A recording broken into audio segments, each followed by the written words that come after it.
오늘 말씀은 예수님께서 십자가를 지시기 위해서 예루살렘으로 들어오시는 그거에 대해서 좀 말씀을 합니다. 이 상황은 공관복음, 그러니까 마태, 마가, 누가복음에도 다 기록되어져 있어요. 그러니까 예수님께서 이제 십자가를 지시기 위해서 예루살렘에 들어오신 이거는 굉장히 중요한 사건이라는 것을 갖다가 알 수가 있어요. 근데 같은 사건에 대해서 똑같이 기록했지만요, 공관복음과 이 요한복음은 약간 좀 다른 관점에서 기록이 되어져 있습니다. 공관복음은 예수님의 예루살렘 입성의 과정에 대해서 좀 자세하게 기록하고 있고요. 그리고 예수님과 제자들의 대화에 이게 집중되어져 있어요. 근데 요한복음은 예수님의 예루살렘의 입성을 갖다 지켜보는 무리들의 모습에 더 집중을 합니다. 그러다 보니까 공관복음에 비해서 요한복음의 내용이 좀 적어요. 사도 요한은 예수님과 제자들의 대화를 갖다 이렇게 생략을 했습니다. 그래서 예를 들면 오늘 말씀과 병행구인 마가복음 11장 1절 2절 보면요, 그들이 예루살렘에 가까이 와서 감난산 벳바게와 베다니에 이르렀을 때 예수께서 제자 중 둘을 보내시며 이르시되 너희는 맞은편 마을로 가라. 그리로 들어가면 곧 아직 아무도 타보지 않은 나귀 새끼가 매어 있는 것을 보리니 풀어 끌고 오라, 이렇게 말씀을 해요. 이렇게 말씀하고 나서 8절에 가야 많은 사람들은 자기들의 겉옷을, 또 다른 이들은 들에서 벤 나무가지를 기대펴며 이렇게 말씀을 해요. 그러니까 3절에서 7절까지의 내용은 예수님과 제자들이 예루살렘에 들어오기 전의 대화, 그리고 제자들이 예수님의 말씀대로 나귀 새끼를 데리고 오는 그런 내용이 이렇게 있는 거예요. 근데 사도 요한은 오늘 말씀 12절에 그 이튿날에는 명절에 온 큰 무리가 예수께서 예루살렘으로 오신다는 것을 듣고 이렇게 말씀을 해요. 그러니까 사도 요한은요, 예수님이 예루살렘에 들어오시 전에 제자들과 했던 이야기를 갖다 거의 다 생략하고 곧바로 큰 무리들이 예수님 갖다가 맞이하는 모습을 갖다 지금 이야기하고 있어요. 여기 그 이튿날은요, 오늘로 말하면 주일입니다. 주일. 그래서 오늘 갖다 종료주일이라 이렇게 우리가 하고 예배를 드리죠. 이날의 예루살렘의 상황이 어떠냐면요, 명절, 그러니까 유월절 지키기 위해서 여러 사람들이 지금 예루살렘에 이미 와 있고 또 오고 있는 그런 상황입니다. 여기 큰 무리들이 이렇게 예루살렘에 이렇게 온 이유는요, 종교적인 의무 때문에 그래요. 유대인들은 3대 절기인 유월절, 오순절, 또한 초막절 갖다 지켜야 되죠. 이런 의무가 있어요. 그래서 큰 무리가 지금 유월절 지키기 위해서 예루살렘에 모인 겁니다. 많은 성경학자들은 당시 예루살렘에 약 5만 명 정도가 살았을 거라고 추측을 해요. 근데 이런 유월절 명절에는 10만에서 12만 명 정도가 예루살렘에 모일 거라고 이렇게 추정을 또 합니다. 이 큰 무리들이 예수님이 예루살렘에 오신다는 말을 들었어요. 근데 이 큰 무리들 어떻게 하냐면요, 13절 보면 종려나무 가지를 가지고 맞으러 나가 외치되 호사나 찬송하려다 주의 이름으로 오시는 이 곧 이스라엘의 왕이시여 하더라, 이렇게 말씀을 해요. 종려나무는요, 이스라엘의 굉장히 흔한 나무입니다. 근데 이 큰 무리들이 예루살렘에 들어오시는 예수님을 갖다가 맞이하는데 흔한 종려나무 가지를 갖다 사용한 이유가 있어요. 그건요, 이 종려나무 가지가 가진 상징성 때문에 그래요. 이 종려나무는 유대 민족주의의 상징이 되었습니다. 그리고 마카비 시대에 성전을 갖다가 다시 봉헌하는데 이때 종려나무 가지가 이렇게 사용되어졌어요. 그리고 성경 외 전승에 따르면 이 종려나무는 내위에 의해서 통치권의 상징으로 사용되었다고 합니다. 그리고 이제 로마와 이제 유대가 이렇게 두 번의 굉장히 중요한 전쟁을 해요. 이때 로마에 대항하던 유대인들이 이제 자기네가 쓰기 위해서 동전을 만들었는데 이 동전을 제조하는데 이 종려나무를 갖다가 양각에 이렇게 새겨서 만들어 사용했다고 합니다.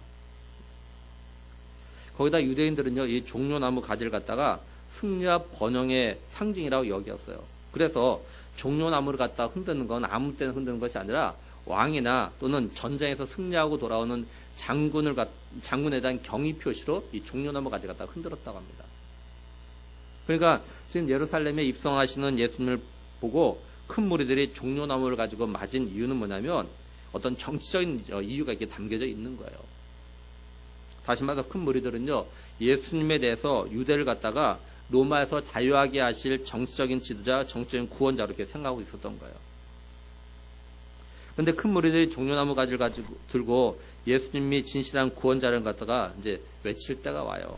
언제냐면 요한계시록 7장 9절 10절에 보면 이 일 후에 내가 보니 각 나라와 족속과 백성과 방언에서 아무도 능히 셀 수 없는 큰 무리가 나와 흰 옷을 입고 손에 종려나무 가지를 들고 보좌 앞과 어린 양 앞에 서서 큰 소리로 외치르되 구원하심이 보좌에 앉으신 우리 하나님과 어린 양에게 있도다 하니 이렇게 말씀을 해요.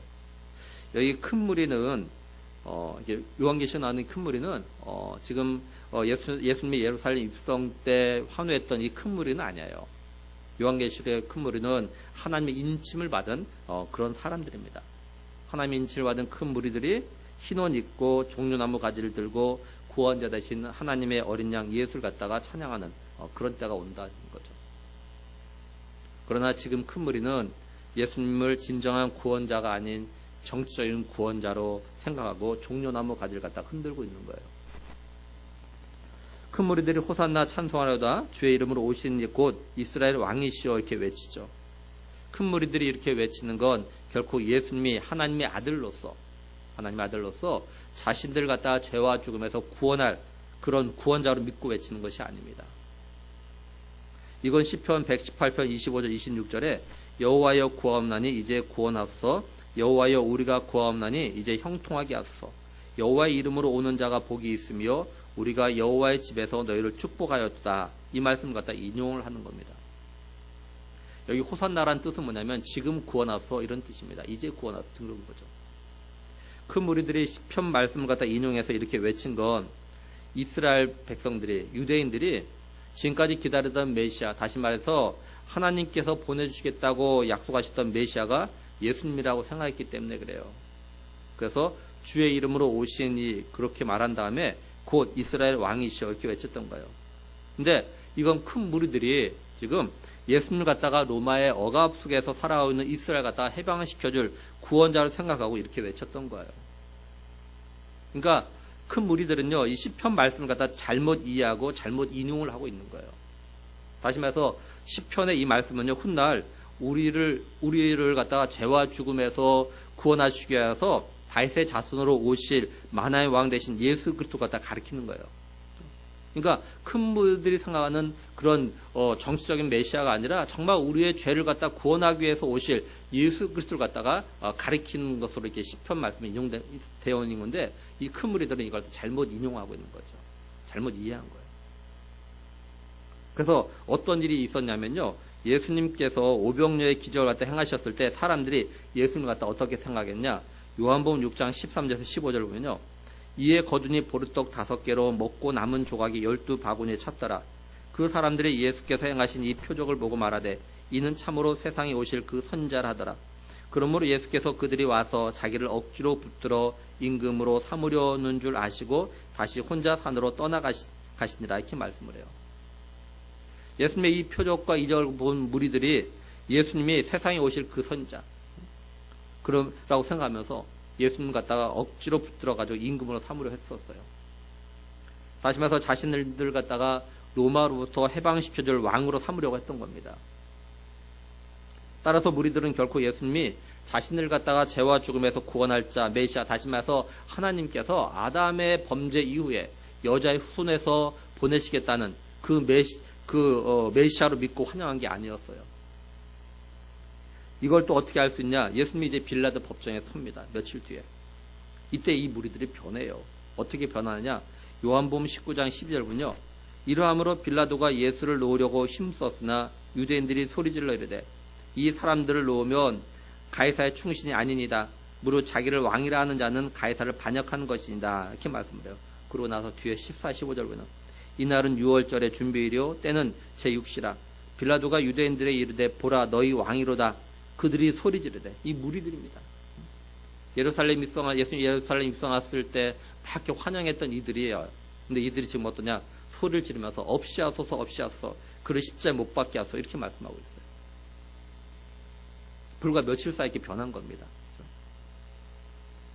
예수님이 자신들 갖다가 로마로부터 해방시켜줄 줄 알았는데 그래서 예루살렘으로 들어오실 때 막 종려나무 가지 들고 막 이렇게 환호하고 그랬는데 근데 이 예수님이 정말 맥없이 로마 병사들에 붙잡혀가지고 지금 빌라도 법정에 서 있는 거예요. 이걸 보고 자신들의 왕이 아니라고 이제 외쳐요. 오히려 십자 못 박아 죽이라고 합니다. 없애라고 해요. 이제 어쨌든 지금 이 큰 무리들이 예수님에 대해서 자신들을 로마로부터 구원할 이스라엘 왕으로 생각했기 때문에 이렇게 환영한 겁니다.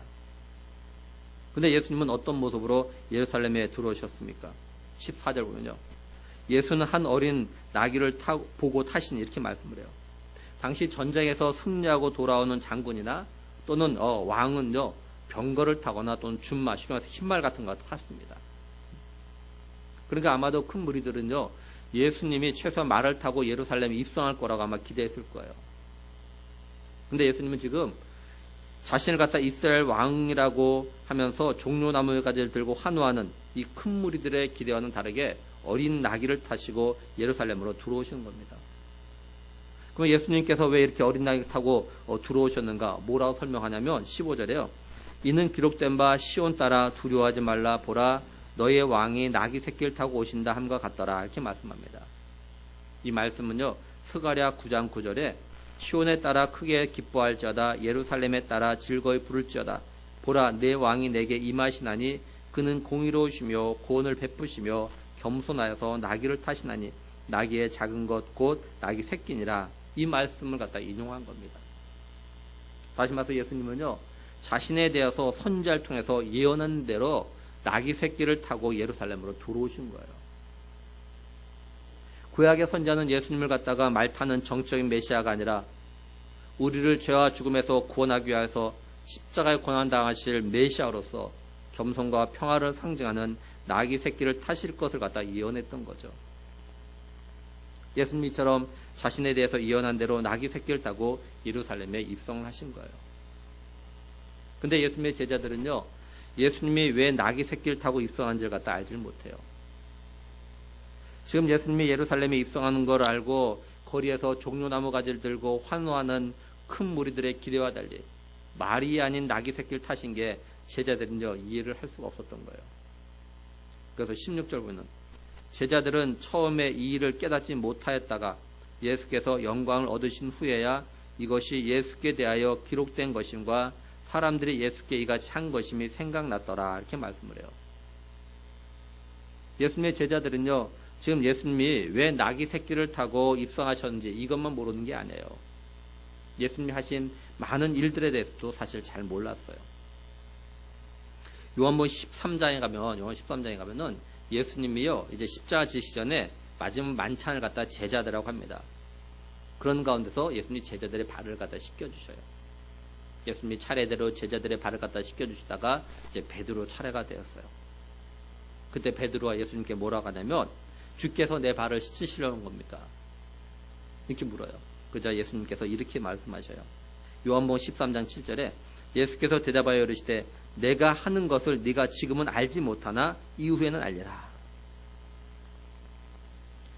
예수님의 제자들이 언제 예수님이 하신 일에 대해서 이제 알게 된다고 하시냐면요. 요한복음 14장 26절에 보혜사 곧 아버지께서 내 이름으로 보내실 성령 그가 너희에게 모든 것을 가르치고 내가 너희에게 말한 모든 것을 생각나게 하라 이렇게 말씀을 해요.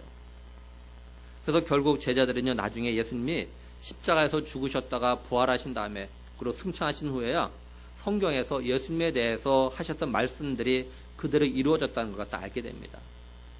물론 이것도 성령의 깨닫게 하심으로 알게 돼요. 오늘 우리에게도 사실 이런 것들이 많이 있죠. 이걸 갖다 신학적인 용어로 굳이 한다면 섭리라고 해요. 하나님의 섭리는요 우리가 지금 당장은 몰라요. 언제 아느냐? 우리의 지나온 길을 갖다 우리가 되돌아볼 때 깨달아 알게 되는 거예요. 쉽게 예를 들어 말하면 우리들이 살아가면서 고난과 어려움을 갖다 겪죠. 그렇죠? 많이 겪어요. 근데 이런 어려움과 고난을 겪고 있는 그 동안에는 그렇죠? 이런 일들이 왜 우리에게, 나에게, 우리 가정에 일어난지 알 수가 없어요. 왜 하나님께서 이런 어려움들을, 이런 시련들을 나에게 허락하시는 걸까? 그거 겪고 있는 때는 잘 몰라요. 근데 시간이 지나고 나면, 다시 말하면서 그 어려움이나 힘든 시간들과 다 지나고 나서 뒤를 되돌아볼 때, 이런 이유가 있었구나, 이렇게 깨달아가요. 이거 하나님의 섭리라고 이야기해요. 그래서 많은 믿음의 선진들이 고난을 통해서 자신이 깨달은 것에 대해서 말을 하죠. 하나님의 뜻과 섭리가 그 고난과 고통과 아픔 속에 담겨 있었다 이렇게 말해요. 그래서 우리가 잘 아는 대로 시편 기자가 뭐라고 이야기했냐면요. 고난은 내게 유익했다 이렇게 이야기해요. 고난이 뭐가 유익하겠습니까? 고난을 당할 때는 어려움 겪을 때는요. 그 고난이 내게 유익하다 이렇게 생각하는 사람 별로 없어요. 이 시편 기자가 고난이 내게 유익이었다 말한 이유가 있어요. 고난 당하기 전에는 어려움이 생기기 전에는 내 마음대로 내가 하고 싶은 대로 막 잘못된 삶을 살았어요. 근데 고난을 당하면서부터 내 잘못된 삶을 갖다가 깨닫게 되었다는 거죠. 그래서 고난을 통해서 하나님 뜻대로 살아가는 방법을 갖다 배웠기 때문에 고난이 자신에게 유익이 되었다 이렇게 말해요. 그러니까 고난이 없었다면 자기는 여전히 지금도 하나님의 생각과는 다르게 하나님 말씀대로 살지 않냐고 내 마음대로 죄된 삶을 계속 살았을 거라는 거예요. 근데 고난이 와가지고 그 고난을 통해서 자신을 돌아보면서 이런 내 마음대로 사는 죄된 삶을 갖다가 멈출 수 있었다는 거죠. 그러고 나서 이제부터는 하나님의 말씀대로 살아야겠구나 깨닫게 되었다는 거예요. 그리고 C.S. 루이스는요. 고난은 하나님의 음성을 듣는 확성기다 이런 말했어요. 고난이 없을 때는 하나님의 음성이 잘 들리지 않았어요. 왜냐면 사실 사람들이요. 어려움이 없으면 기도도 잘 안 하고 하나님의 음성 갖다 별로 들을 생각도 안 해요. 그러니까 그런 때는 어려움이 없을 때는 하나님 막 뭐라고 말씀해 주셔도요. 그게 잘 귀에 안 들어와요. 막. 근데 고난을 통해서 어려움을 통해서 그때는 막 왜 나에게 이런 일이 생겼지? 하나님 이거 좀 해결해 주세요. 이렇게 하나님 앞에 나가 기도하는 이런 가운데서 하나님 음성을 갖다 더 잘 듣게 돼야 돼요. 그래서 고난은 하나님의 음성을 듣는 확성기다. 이렇게 C.S. 루이스는 얘기해요. 이 C.S. 루이스도요. 굉장히 많은 고난을 겪거든요. 자기 아내가 죽어가는 거 보면서. 또 어떤 분은 고난 속에 하나님의 축복이 담겨져 있다. 이렇게 말하기도 했어요. 이건 고난을 통과해 보니까 그 뒤에 하나님이 예배해 놓으신 은혜와 복이 있다는 걸 알게 되었기 때문에 이렇게 하는 거죠. 그러니까 고난 당할 때는 몰라요. 고난 당할 때 이게 내게 축복이라 이걸 몰라요. 근데 고난을 통과하고 나서 보니까 고난을 겪고 보니까 있는 걸 발견해요. 하나님의 은혜가 여기 있었구나. 고난을 통과하고 나니까 놀라운 은혜가 또한 주어진 것을 경험하면서 고난 속에 하나님 축복이 담겨져 있었구나 이렇게 깨달았던 거죠. 지금 우리나라를 비롯해서 세계 여러 나라들이 코로나로 인해서 어려움을 겪고 있어요. 우리가 지금은 너무 힘들고 고통스럽기 때문에 코로나가 고통스러운데요. 이 코로나 진정되면 분명히요 우리들이 깨닫는 것들이 분명히 있을 겁니다. 사실 지금도 우리가요 코로나를 통해서 무엇보다도 우리 자신들의 믿음의 삶을 갖다 돌아보고 점검하면 하나님께서 이 코로나를 통해서 우리 각자에게 하신 음성을 갖다 우리가 들을 수 있어요. 사실은. 다시 말해서 지금까지 듣지 못했던 하나님의 음성. 여러분들은 코로나를 이 어려운 시기를 보내면서 어떻게 할지 모르지만 전 목사이기 때문에 그런지 더 많은 생각을 하게 돼요. 코로나를 통해서 하나님께 우리에게 하신 말씀이 뭔가. 또 지금까지 느껴보지 못했던 우리의 예배의 모습들. 그렇죠? 우리의 예배의 모습들. 이전에 우리가 코로나가 있기 전에 교회에서 예배 드리는 거 뭐 어렵게 생각하지 않았어요.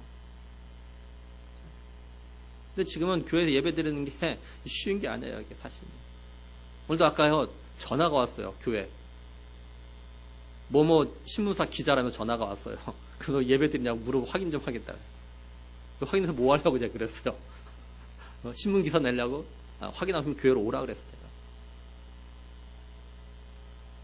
아니 교회에서 예배 드리는 게 이게 지금요 이게 쉬운 게 아니야 이게요. 사실은 이게 당연한 건데 예수 믿는 사람은 당연히 예배 드리는 건데 이게 지금 그런 상황이 아니에요.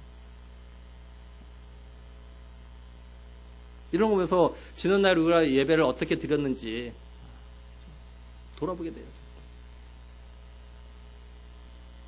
또한 지금까지 생각하지 않았던, 잘 생각해보지 못했던 예수님이 다시 오실 때 이 땅에 일어날 환란들이 어떤 건지, 그리고 그 환란 속에서 과연 얼마나 많은 사람들이, 얼마나 많은 성도들이 그 환난을 갖다 믿음을 끝까지 견딜 건지 이거 갖다 생각해 보게 만들어요, 사실은.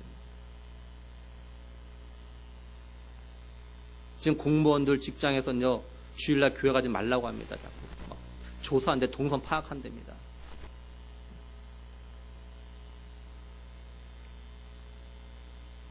앞으로 우리가 요한계시에 나타난 어떤 그 환란과 이게 잠깐 뭐 그런 건 다를 수 있겠지만 잠깐 우리가 대비해서 보면요. 지금도 이러는데 과연 그때 이런 일이 정말 일어나면 과연 얼마나 많은 성도들이 이걸 갖다 견뎌낼 수 있을까 생각해 보게 돼요.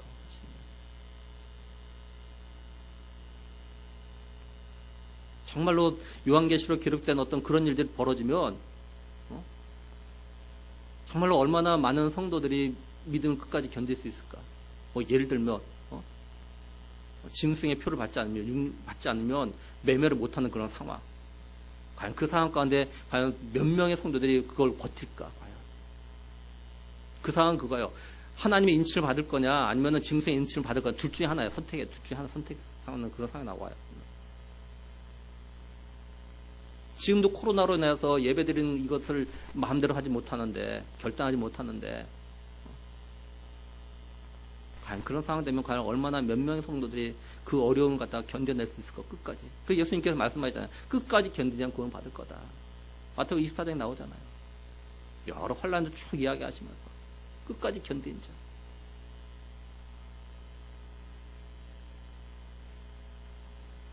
그러니까 이 코로나를 통해서도 많은 걸 생각하게 돼요. 하나님 앞에서 내가 믿음의 삶을 돌아오면서 내가 돌아보게 돼요. 자꾸. 하나님 하시는 음성이 있는 거죠. 사실 우리에게.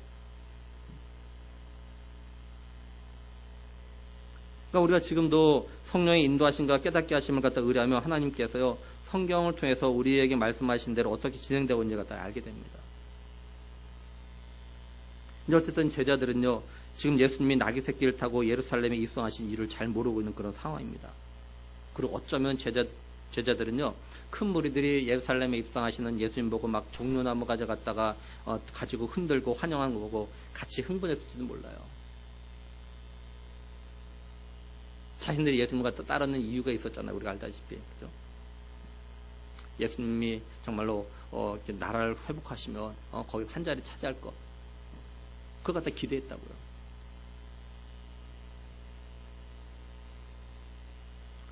사도 요한은 지금 큰 무리들이 예루살렘에 입성하시는 예수님 보고 환호하는 이유가 뭐라고 하냐면요.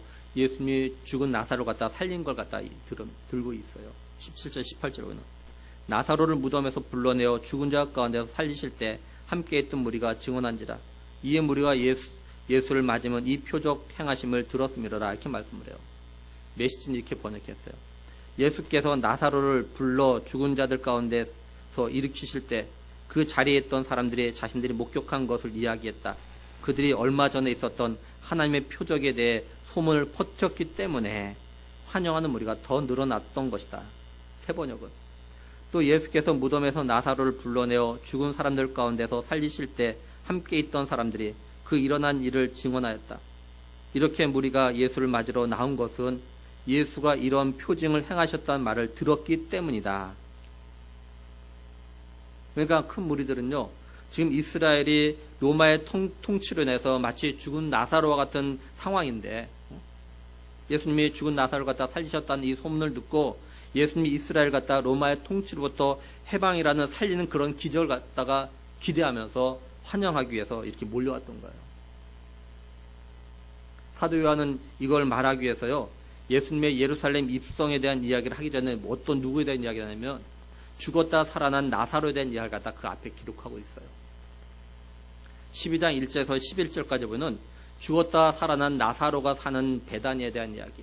그리고 나사로의 동생들이 예수님께서 나사로 오빠를 갖다 살려준 것에 대해서 감사하면서 잔치를 벌이는 것. 그때 또 마리아가 옥합을 갖다 깨뜨렸던 이야기. 그리고 예수님이 베다니에 계신 걸 알고 유대인의 큰 무리가 예수님과 죽었던 나사로 갖다 보기 위해서 몰려왔던 이야기.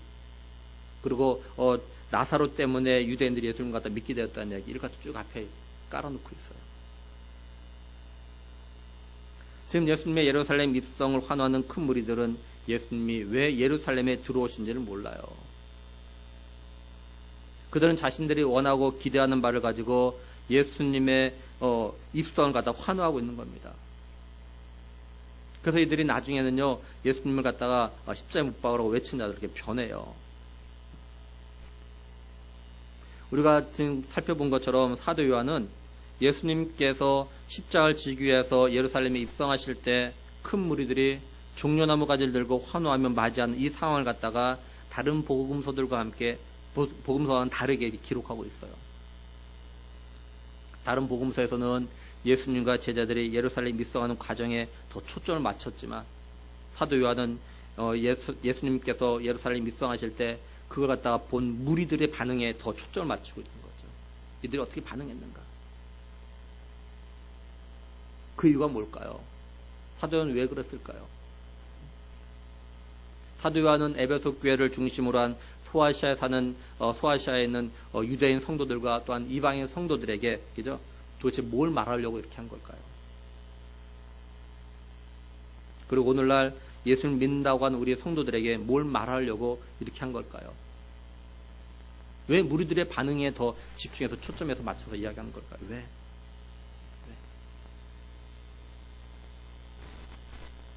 예수님이 예루살렘에 들어오신 건 사람들에게 환호를 받기 위해서는 아니었어요.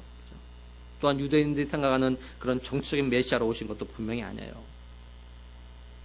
이 세상의 빛이시며 말씀이신 예수님은 하나님의 뜻에 따라서 자기 백성을 갖다 그들의 죄에서 구원하기 위해서 그렇게 오신 겁니다. 예수님은 이 구원을 이루실 때가 되어서 십자가에 죽기 위해서 예루살렘으로 지금 들어오신 거였어요. 그런데 큰 무리들은 예수님이 어떤 분인지 잘 모릅니다. 예수님께서 자기 땅에 왔지만 예수님의 백성들은요, 예수님을 갖다가 예수님이 누군지도 모르고 그래서 예수님 갖다 영접하지 않았어요. 믿지 않았어요. 큰 무리들 유대인들은 예수님이 표적을 행하니까 죽었던 나사로를 갖다 살리는 걸 갖다 보고 듣고 그래서 자신들 갖다가 로마로부터 해방시켜줄 메시아라고 믿고 기대했던 겁니다. 큰 무리들이 얼마 전에 죽었던 나사로 살리신 예수님이 이번에는 로마로부터 해방시키는 그런 표적, 그런 기적을 갖다가 기대했던 거예요. 다시 말해서 유대인들 큰 무리들은 예수님이 자기들이 원하고 바라는 걸 이루어줄 거라고 믿고 기대했기 때문에 예루살렘에 들어오시는 예수님 보고 종려나무 가지를 들고 이렇게 환영했던 거예요. 만약에 이 큰 무리들이 예수님이 십자가에서 죽으시려고 예루살렘에 들어오시는 거라는 걸 알았다라면, 다시 말해서 자신들이 원하고 바라는 걸 이루기 위해서가 아니라는 걸 알았다면 이들이 과연 종려나무 가지를 들고 예수님 갖다 환영했겠습니까? 사도 요한은 이 큰 무리 유대인들이 결국은 예수님이 어떤 분인지 몰랐기에 십자가에 못 박으러 외쳤던 사실을 갖다가 소아시아에 있는 교회 성도들에게, 특히 유대인 성도들에게 알려줘야 했던 거예요. 다시 말해서 유대인들이 예수님이 하나님이 말씀하신 하나님의 아들 메시아로서 구약에서 예언하신 대로 오셨지만 자기 자신들이 기대하고 원하는 대로 로마로부터 해방시켜주지 않자 예수를 믿지 않고 십자가에 못 박으라고 외치는 이런 잘못을 했다는 것을 갖다 알려줘야 했던 겁니다. 그리고 요한복음을 갖다가 읽고 또한 듣는 모든 이들에게도 질문을 하죠. 자신들 좀 돌아보라고. 그게 뭐냐?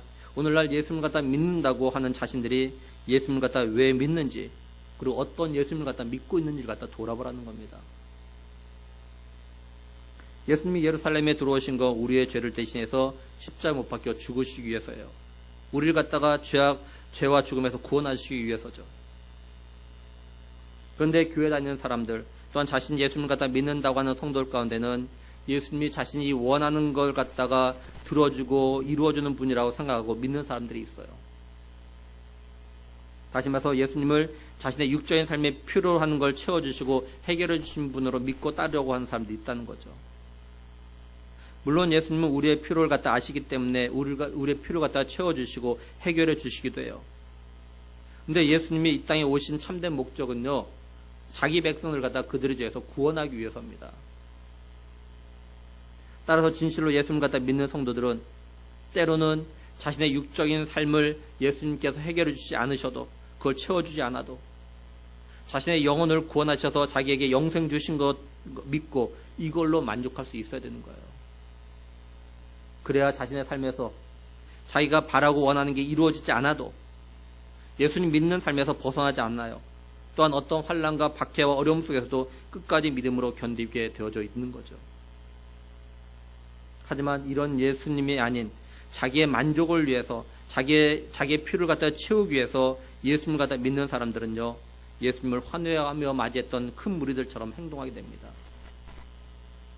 예수님이 자신의 필요를 갖다가 채워주지 않으면, 자신들이 기도해도 응답해주지 않으면, 자기가 원하는 대로 해주지 않으면 큰 무리처럼 예수님을 갖다가 십자가에 못 박으라고 외치진 않지만, 그렇게도 하진 않겠지만 다른 말과 행동으로 예수님을 갖다가 버리게 된다는 거죠. 사실 오늘날 이런 사람들이 있어요. 많아요. 교회 나오고 예수를 믿었다가도 자기가 생각하고 원하는 대로 되지 않음으로 인해서 교회를 떠나고 믿음을 버리고 살아가는 사람들이 생각보다 많이 있습니다. 아마 점점 늘어나겠죠, 이제는. 오늘 예배 자리에 나오고 또 가정에서 영상으로 예배 드리는 여러분들은 예수님 갖다 왜 믿는 겁니까? 예수님 믿는 이유가 뭡니까? 혹시 여러분들이 믿음으로 산다고 했는데 또 자신이 기도했는데 하나님의 응답이 없고 또 자신의 삶이 나아진 것도 없고 또 자녀들이 그렇게 잘 되는 것도 아니고 그래서 믿음의 삶을 갖다가 소홀히 여기고 또한 믿음을 갖다가 버리고 아니면 믿음과 세상에 양다리를 걸치고 세상 사람들처럼 살아가고 있는 그런 모습은 아닌지 돌아보라라는 거죠. 말씀이신 예수님, 그리고 태초부터 하나님과 함께 계셨던 예수님, 그리고 빛이신 예수님이 이 어두운 세상에 구원의 빛을 비추기 위해서 오셨어요. 그리고 예수님은 말씀으로 우리 갖다 찾아오시죠. 또한 예수님은 우리 갖다 구원하기 위해서 십자가를 갖다 지셨어요. 오늘은 종려주일로 예수님이 십자가를 지시기 위해서 예루살렘으로 들어오신 걸 기념하는 그런 날이에요.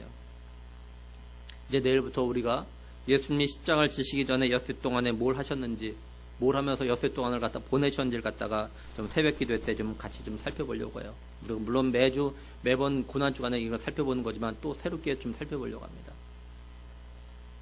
우리가 이렇게 고난주간에 일주일을 보내고 나면 다음 주일은 부활주일로 기쁨과 감사로 예배하는 우리가 되어야 할 겁니다.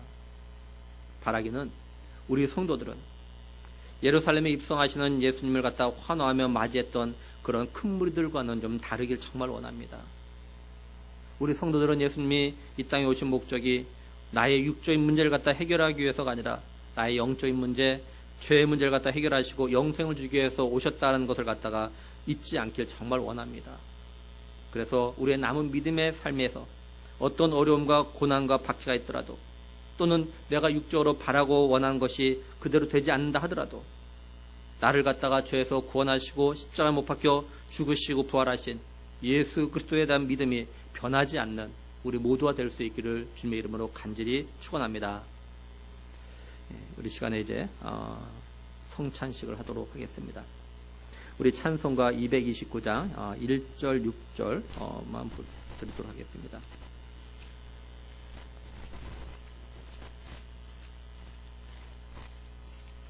(229장) 1절 6절